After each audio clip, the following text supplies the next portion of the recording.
For me, it's a great trip because I can tick the box in terms of being able to come to Nepal and see the place, see the people, the hospitality. You're still very young as a cricket playing nation, to have international superstars come to your country to play in your NPL is something very special, and I suppose it's the start of something that's going to grow. Growing the sport in Nepal, growing the league, and seeing more recognized cricketers coming to your shows and making sure and participate. Bowler that is definitely the best in the world right now is Jasprit Bumrah. I think he's awesome, and the way he operates in all versions of the game, T20. And I can tell you one thing, success loves somebody that works hard. And the discipline and dedication is very important.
I'm actually a big fan when I was a kid.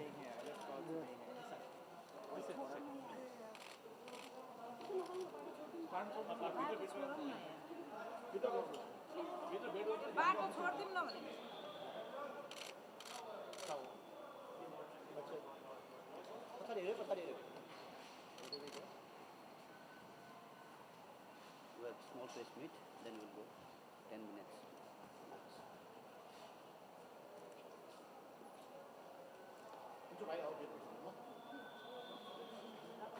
Yeah, this one.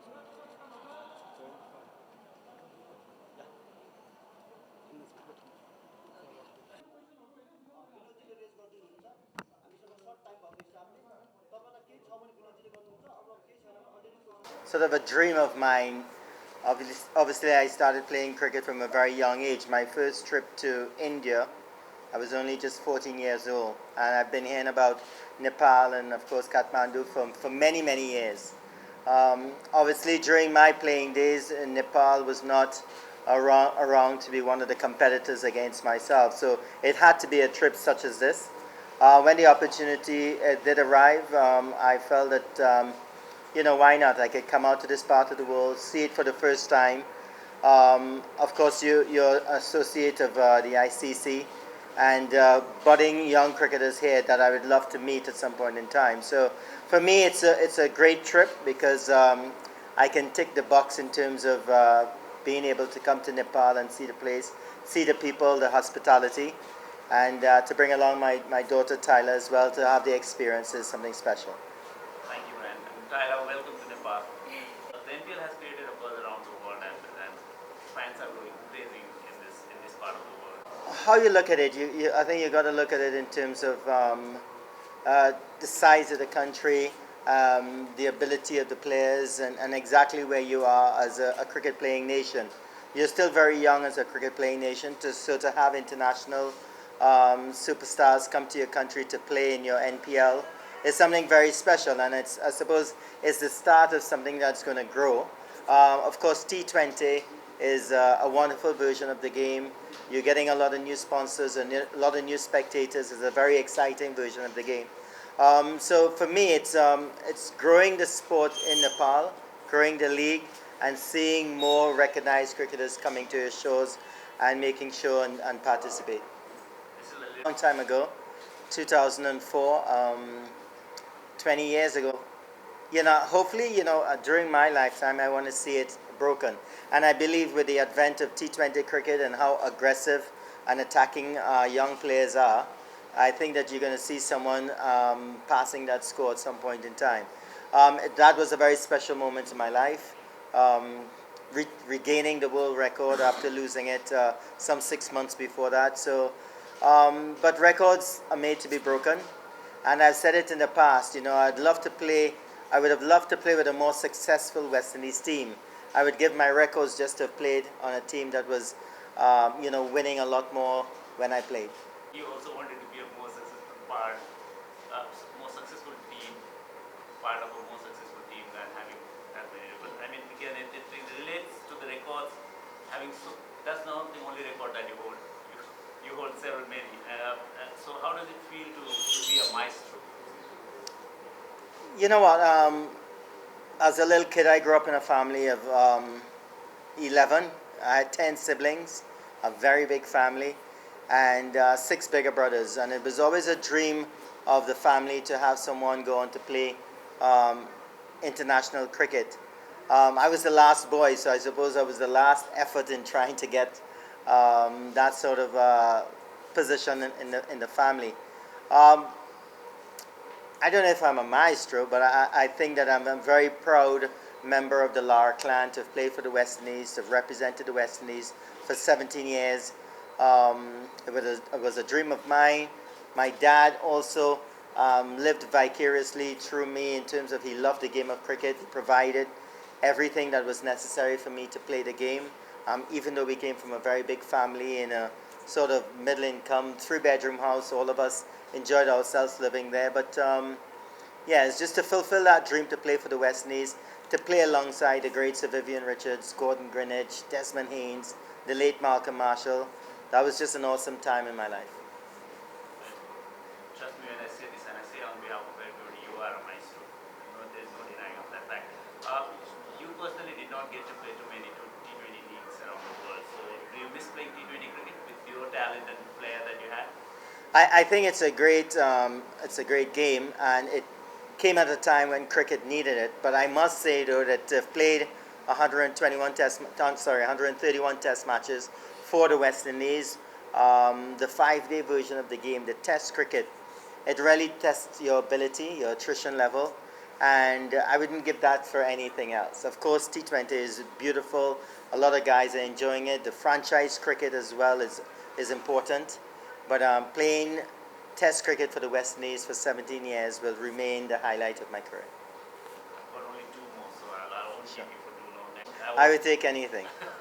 And many legendary cricketers have described you as the toughest opponent to bowl to, including Muthaiya Muralidharan. Who do you think the most difficult bowler of your time?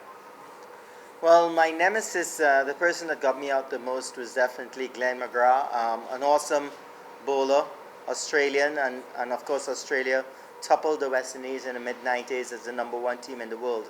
But for me, the greatest fast bowler that I've seen, played against, was Wasim Akram from Pakistan. He was definitely a bowler that can make you look pretty ordinary when he's at his best.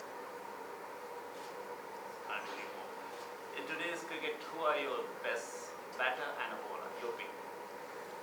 Well, I'm not sure. Okay, if you're thinking the best batter, I think obviously the record of a Joe Root at present. That's just going on record. But if you want to know the batter that I like the most, it would definitely be Jaswal. And the bowler that is definitely the best in the world right now is Jasprit Bumrah. I think he's awesome, and the way he operates in all versions of the game, T20, the limited overs, Test cricket, it's just tremendous to see the ability of such a bowler. Now, before I ask for the final question of your advice for the aspiring cricketers, let me take this moment of honor as the only living Nepalese maybe who has got the privilege and honor to and yourself. Thank you for coming down, and it's a great honor to have you, sir, on behalf of Cricket Association of Nepal. We cannot thank you enough for your presence here. And this final word of your advice for the aspiring cricketers, and thank you. Well, I think one thing I can say there is that it doesn't necessarily have to be just in cricket. It could be in other sports. It could be in academics. I think it's very important to follow your dreams. I think it's very important to understand that along the way you're going to have a lot of stumbling blocks. You're going to face hurdles. You may even face failures. But that's what brings out the best in you. And any young cricketer want to make it, he would have to understand that how to deal with failures. I think for me, that sort of made me a lot stronger. So I would urge any young sports person, male or female, to stick with it, work hard, and I can tell you one thing, success loves somebody that works hard. And the discipline and dedication is very important. Thank you, sir.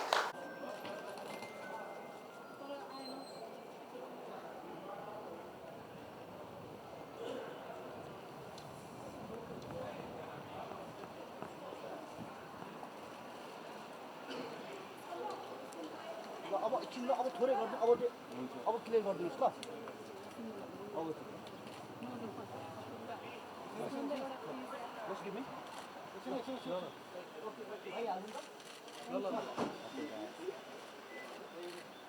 Thank you, sir. को जान्छ उहाँहरूसँग म जान्छु तपाईँ जानुहुन्छ सोल्टी हौ